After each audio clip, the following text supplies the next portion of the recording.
Welcome back. India's Prime Minister Narendra Modi has reached the brand new Ayodhya Airport, and the airport has been named as the Maharishi Valmiki International Airport, and these are the live visuals we are getting you from the airport. And just moments earlier, Prime Minister Modi also inaugurated the new Ayodhya Dham Railway Station, and both the railway station and the airport have elements which resemble the architecture of Hindu temples. And several union ministers are in Ayodhya for this event and the events that are lined up through the day. And Uttar Pradesh Chief Minister Yogi Adityanath is monitoring everything, and he has been monitoring everything ahead of Prime Minister Modi's visit. Now, this clearly displays the significance and the level of importance that is attached to this project and the exercise. Now, to tell you more about the newly built Maharishi Valmiki Airport that Prime Minister Modi is slated to inaugurate any moment from now. The phase 1 of this state-of-the-art airport is developed at a cost of more than rupees 1,450 crore.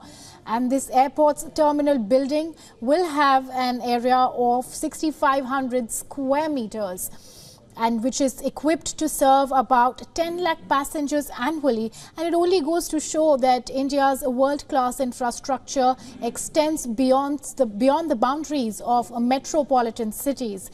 The facade of the terminal building depicts the temple architecture of the upcoming Sri Ram Mandir of Ayodhya, and the interiors of the terminal building are decorated with local art, paintings and murals that depict the life of Bhagwan Sri Ram.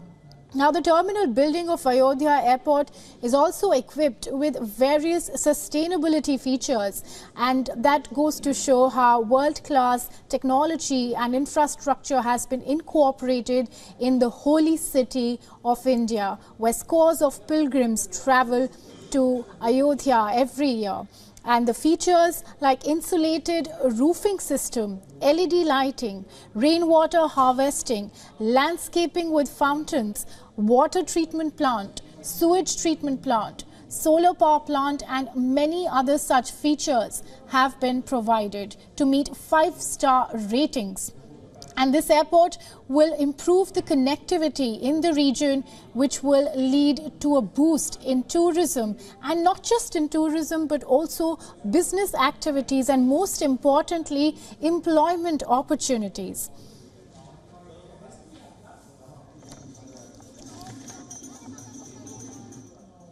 And I would also like to quote here what our Prime Minister Narendra Modi on social media platform X on Friday said, and I quote here, "Our government is determined to develop world-class infrastructure, improve connectivity and preserve the rich heritage of Ayodhya, which is the city of Lord Sri Ram." And these visuals on your screen are from Ayodhya, where Prime Minister Narendra Modi has reached the Maharishi Valmiki International Airport, which will be shortly inaugurated any time from now.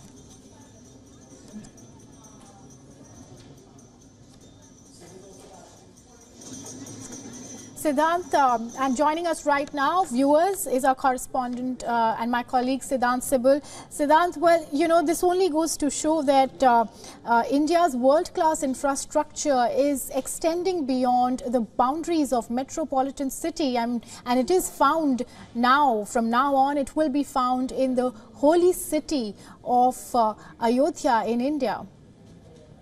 Well, rightly said. Now, in fact, the infrastructure going to tier 2, tier 3 cities is something that is the big story. Ayodhya is a city that was not in focus for several years in terms of infrastructure development. It was a city which was perhaps not known for its cleanliness, but today that has changed. We saw those visuals, and that visuals, of course, gives you that feeling of pride and how the city has grown leaps and bounds, and how this city is the spiritual heart of Hinduism. Of course, Varanasi and other cities are as well, but this is a city where Lord Rama was born, and this is a city which is a very celebrated city. And today, all through the day, we will see those visuals of the Prime Minister meeting the people of Ayodhya, meeting the politicians.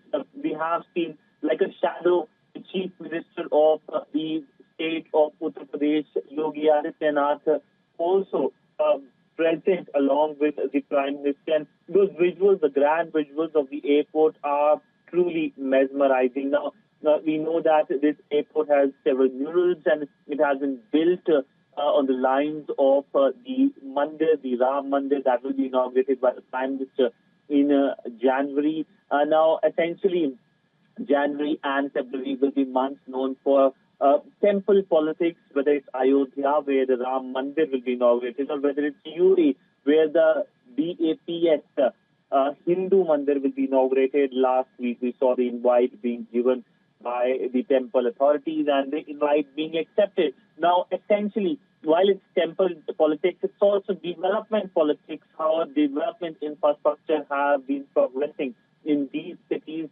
And we will see more such visuals of foundations shown being laid for mega infrastructure projects. But also, the focus has been to develop these cities to make sure that people get the fruits of the economic development. Now, India is the fifth largest economy on the planet, and this has happened in last year under the Modi government, and it is poised to become the third largest economy very soon. It's already $4 billion economy, and among the various facets of development has been the digital infrastructure, which we are seeing in cities like Ayodhya, but how more and more Indians are adopting digital means of living. You and I, if we go out, we usually prefer UPI for payment. If you forget your wallet as well, you don't have to worry about paying money, because UPI is something that is used by the masses and the classes today here in India. That's not in Europe. While in Europe, we have seen this is still being adopted. It's not very widespread. It's a cash economy here in India. The focus has been on digitization. So largely the progress the country has seen last few years is something that is remarkable and is welcomed by the global community, the international community. And Ayodhya is an example of it as to how the people are reaching the benefits of development of infrastructure projects, and of course how essentially the Prime Minister Modi has become the face of development. And of course there is a political angle to it in terms of the elections. India goes to elections very soon, in approximately 3 months' time, and before that we will see more election campaigning. We also have seen how the opposition has come together for an alliance, but this alliance has its own contradictions as well.